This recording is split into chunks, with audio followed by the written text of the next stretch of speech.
Alright, so we're going to address the watercolor brush next. The Western brush, and when I say Western I mean the Americas and Europe, has three parts, and you'll need to include this diagram in your notes. So the first part are the bristles, and just do the best approximation of this drawing that you can. It doesn't have to be perfect. It's more for your purposes than mine. And we'll talk more about the bristles in a second, but of course that's where the actual painting goes on. This next part is known as the ferrule, or the ferrule. That's F-E-R-R-U-L-E. And then of course we have a long and tapering handle. And again, this is a Western style brush.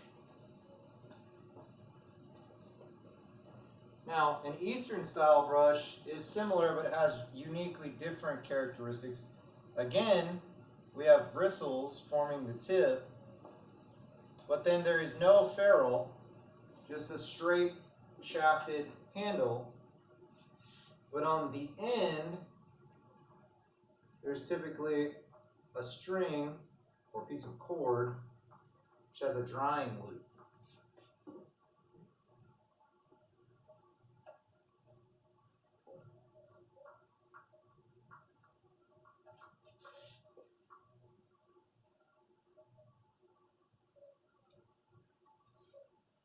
And so by Eastern, talking about anywhere in Asia. And again, you'll need to be able to label both of these for the quiz.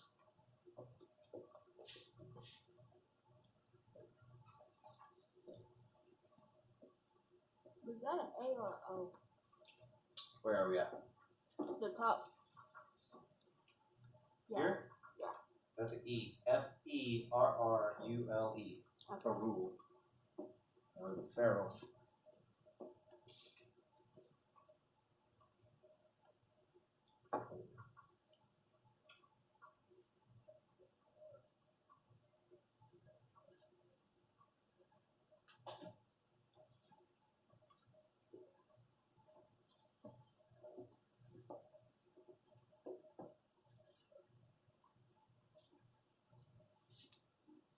Alright, I'm going to erase the Eastern style, and I'm going to talk more about the two different types that we're going to be using in class. We're going to be using rounds and flats. Now, when I refer to rounds and flats, that's referring to the shape of the ferrule. And these two different types of brushes are used for two different purposes.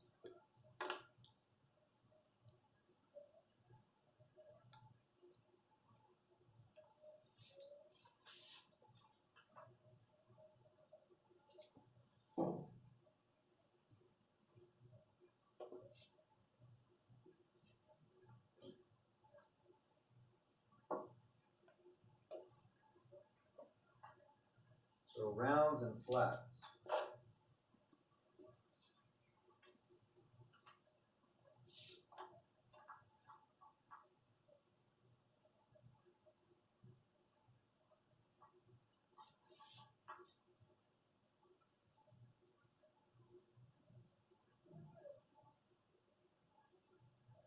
So rounds are typically used for smaller, more detailed areas.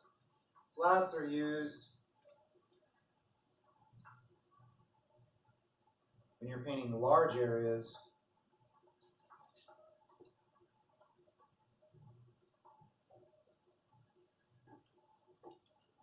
And you want them to be smooth.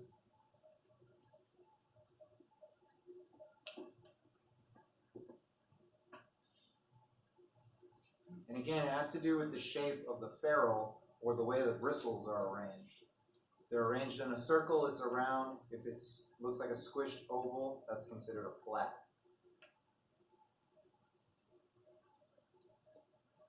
And then, of course, the brushes come in a variety of sizes, but we'll get more into specifics when we're actually painting with that later.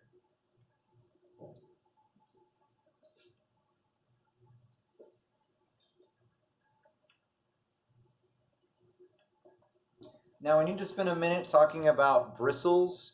Bristles come in two different types. You have natural, and you have synthetic.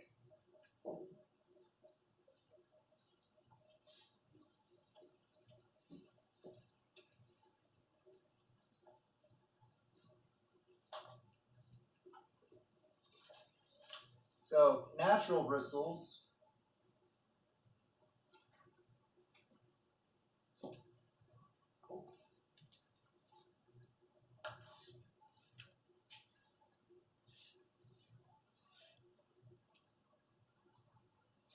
are some type of fur or hair.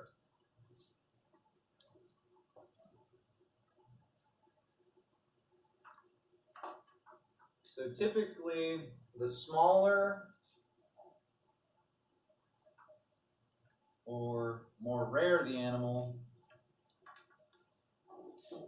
the more expensive the brush.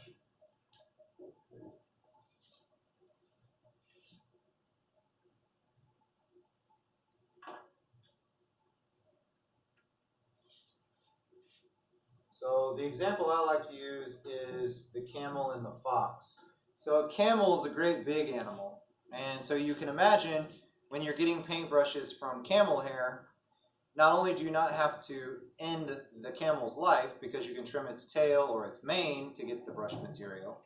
Okay, there's a lot of it. By comparison, if you can imagine a fox, a little woodland fox is not just going to sit still while you give him a haircut. So typically the fox has to die for the brush, and not only are foxes more rare, they're more difficult to catch, so the brush becomes more expensive. A typical fox brush could cost $50 or more. All right. Now, some people obviously, because these brushes have to come from animals, object to using them on the basis of animal cruelty. But you have to remember that brushes have been made from animals for hundreds of years. And before anybody asks the obvious but weird question, yes, you could make a brush from human hair, but human hair is so strange because we have straight and we have curly and we have dry and we have oily that human hair typically does not make a very good brush. So consequently, that's not done. Also, different cultures value animal brushes more highly than others. In the Asian countries, you find a lot of wolf and fox haired brushes. In England and France, you have more mink, and which, if you're not familiar with what a mink is, that's like a little ferret. So imagine a brush made out of a ferret. Now, there are exceptions. For example, squirrel-haired brushes. Yes, squirrels are small, but there's also lots of them. So a squirrel hair brush wouldn't be very expensive. The problem, or the main drawback, is decomposition. What does decomposition mean? Breaking down. What? Breaking down. Breaking down. So here's the thing. Because they're made from natural hair, every time they get wet and they dry, that breaking down process is speeding up. Now, in case you didn't know this, your hair, the moment it grows out of your scalp, is a dead cell. Okay? That's why when you get a haircut, you don't scream in pain and there's not blood involved. Okay? Because your hair is dead. All right? But just like you know, if you don't take care of your hair, you get split ends. That's why people spend so much money on hair products and conditioner and that type of thing. So the same thing goes along with a natural brush. You have to take very good care of it if you expect it to stay around a long time. All right. Give everybody a minute to finish with this.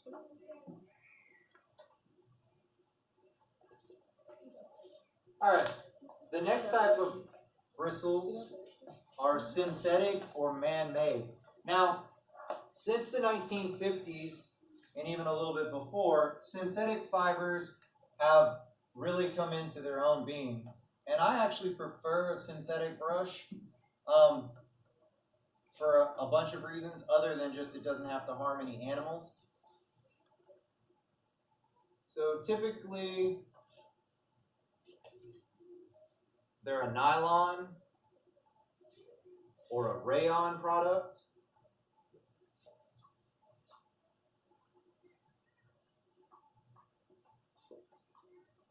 They're very durable, springy, which is why some artists don't like them. And my favorite part is they keep their shape.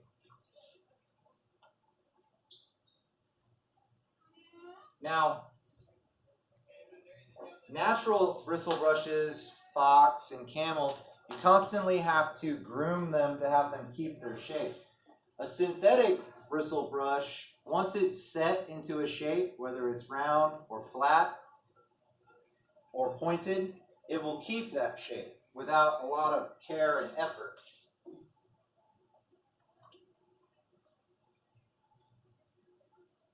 And we all know that plastics last a really long time, so as long as you take care of a synthetic brush, it'll keep working for you.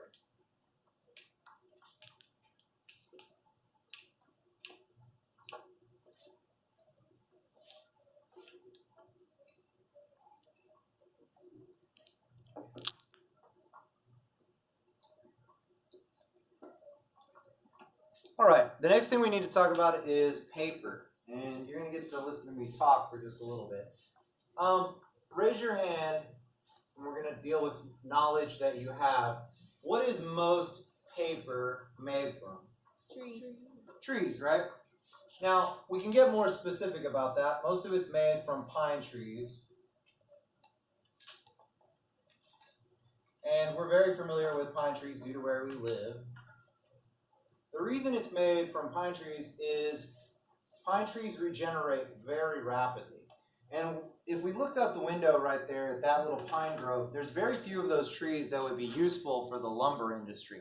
The lumber industry needs big trees that they can get a lot of boards out of.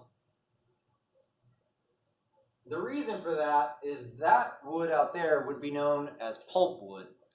So the way that paper is made, conventional paper is made, is they cut it down in the woods, they haul it to the sawmill, it gets put in a big grinder and it grinds it all up.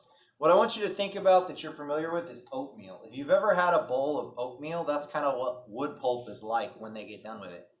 The paper industry is very polluting. It's one of the most polluting industries in America. The reason for this is it takes a lot of water to make paper. And not only that, we as Americans are obsessed with white paper. So take, for example, the paper towel we use here at school. This is 100% post-consumer paper. That means it's recycled paper. And it's brown. It's not incredibly attractive to look at. It's fairly durable. It gets the job done. But again, it's recycled. Take, for example, toilet paper, which is made from clean wood pulp. It's never been recycled. It's white. If we didn't bleach the wood pulp, it would be brown like that paper towel. It's the bleaching and our obsession with white paper that makes the paper industry so polluting. If you've ever driven by a town which has a paper mill, it smells terrible. And it's because of the strong chemicals they have to use to pull the color out of the wood pulp before making it into paper. Now, watercolor paper is not made from wood, and there's a reason for that. What is the purpose of a tree trunk? I think this is a biology science question. Yes, ma'am. Hold the tree up. It does hold up the structure of the tree. What's its other purpose? So you got the roots. The roots are collecting the water and the nutrients. The roots are connected to the trunk. The tree trunk is basically like a million little straws that pulls the nutrients and the water up to the canopy of the tree, right? Mm-hmm. Well, when they cut it down and they grind it up, all those little fibers, because trees don't have consciousness that we're aware of, they don't know that they're not a tree anymore. So this is what I want you to think about. Think about the last time you got your hair cut, and all the little hairs were laying all over the floor, and they were going a bunch of different directions, right? If we looked at a sheet of paper underneath a microscope, that's how it would look. We'd see all those little tree fibers going a bunch of different directions. So if we get that sheet of notebook paper wet, what happens to it? It breaks. It becomes very fragile. It gets soft, right? What else happens to it?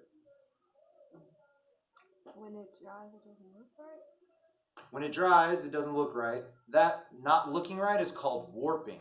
Okay? When it gets all wrinkly like that, that's called warping. And what it comes from is all those water or all those wood fibers try to conduct water, but instead of conducting it straight up the trunk, now they're all chopped up, it conducts it in a bunch of crazy different directions, and it makes the paper weak, and it also makes the paper warped. Okay? Now, to get around that, watercolor paper is not made from trees.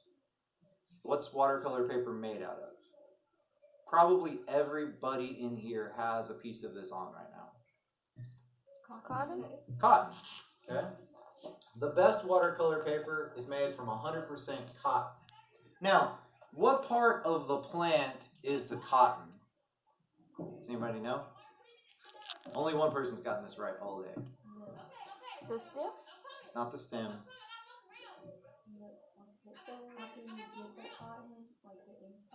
The what? Like, I know there's something you have to do to it, and like there's the inside little cotton thing. Wait, what was the question? What part of the plant is the cotton? Is it true? No, cotton's actually a little shrub, kind of like plant. Wait, is it a seed? It has the seeds inside of it. Is it a bud? Is it a what? You know those things that hold. Did you say a bud? Yeah. What does a bud turn into? A sprout. Is it a Flower. flower? Okay. The cotton is the flower of the cotton plant. Now, because its job was never to conduct water, okay, watercolor paper, okay, doesn't warp. Okay.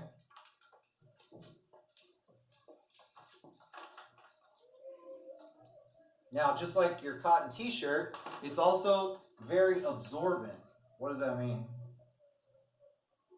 It soaks stuff up. Exactly, it soaks stuff up.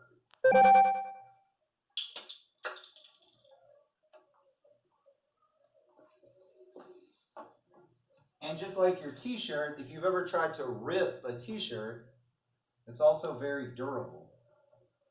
It doesn't tear easily like conventional paper does. Now, watercolor paper has a really interesting history, so we kind of have to switch gears and go to history for a second.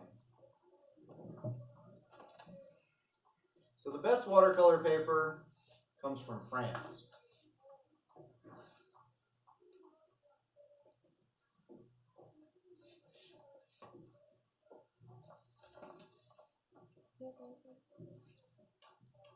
So leave it to the French.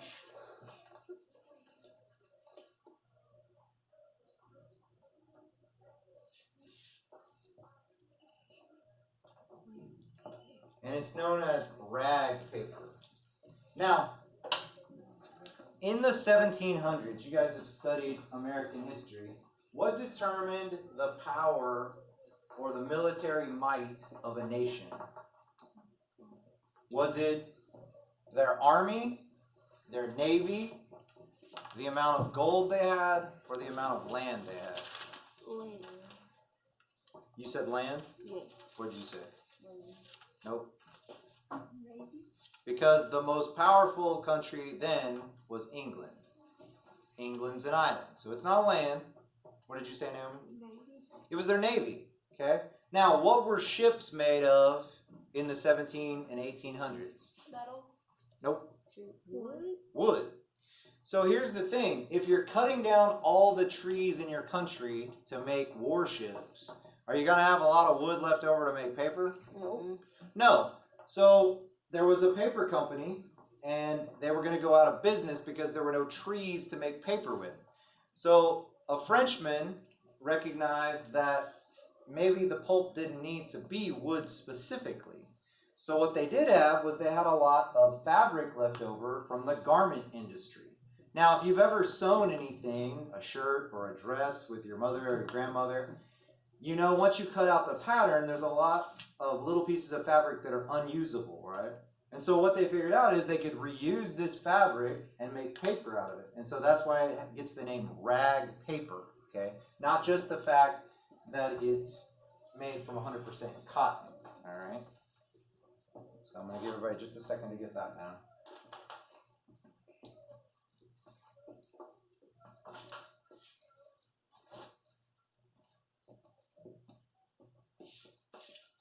Okay, now not only is it made from cotton, but it comes in two different types. We have hot press and we have cold press. Now, raise your hand if you've ever ironed a shirt or your parents get their clothes dry cleaned. Okay, a few of you. So hot press paper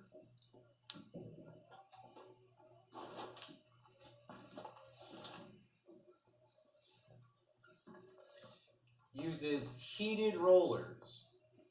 So when they're making paper, that paper oatmeal that I was talking about gets mushed between two big steel rollers. So imagine this roll of toilet paper and this roll of paper towels were made out of steel, and they were both red hot, and that mush was getting squeezed between them, making the sheet of paper. Okay, so if the rollers are heated, you get hot press paper. Now, hot press paper has some interesting characteristics. It's super smooth, non-absorbent. We'll talk about that in a second.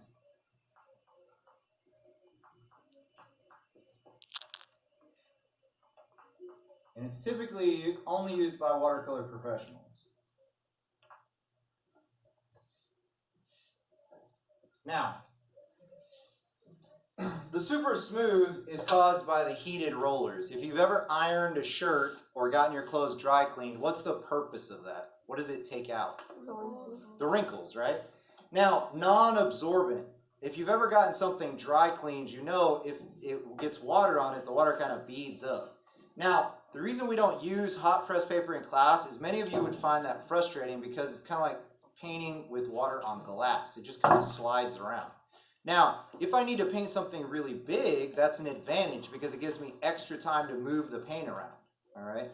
But for somebody who's beginning to learn how to paint, it's very frustrating because if you just accidentally bump your paper, the paint and the water are off somewhere where you don't want them to be. So it's very difficult to use. That's why, consequently, it's mostly just used by professionals.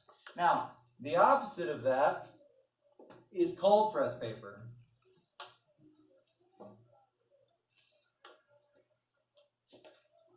And cold press is kind of everything that hot press isn't.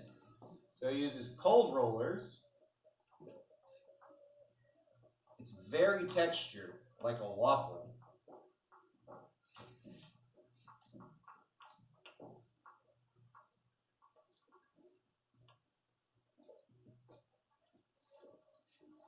It's very absorbent, and it's used by beginners.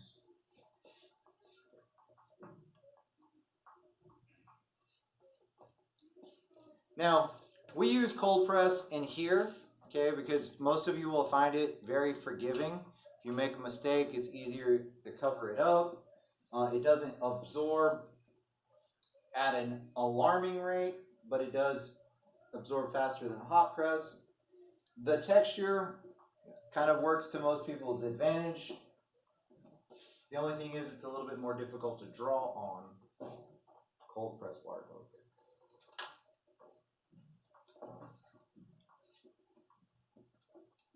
Now, the last thing that we need to talk about is the different weights of watercolor paper. And there are three that you need to be familiar with, not only for the class, but for the test. So, the first one of these is 90-pound paper. What we need to talk about first is how paper is weighed. So, 500 sheets of paper, which sounds like a lot, but it's really not.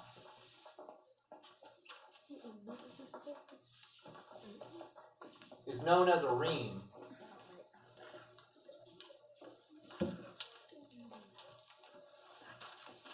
That's R-E-A-M.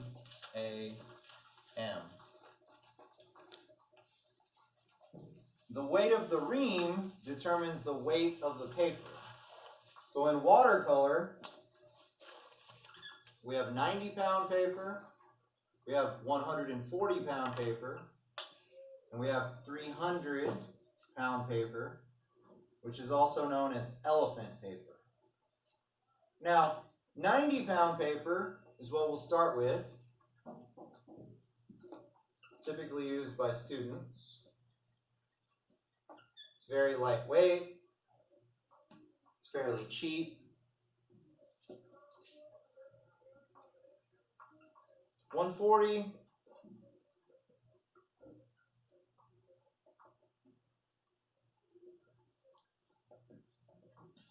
is used by intermediate and advanced painters, so we will use some in here.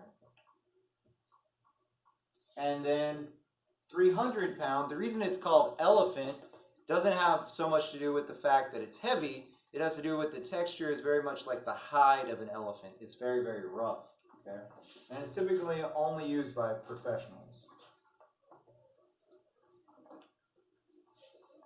And it's also very expensive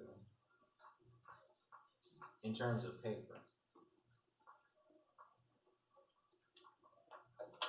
All right, so that's going to conclude our notes over watercolor, brushes, and paper.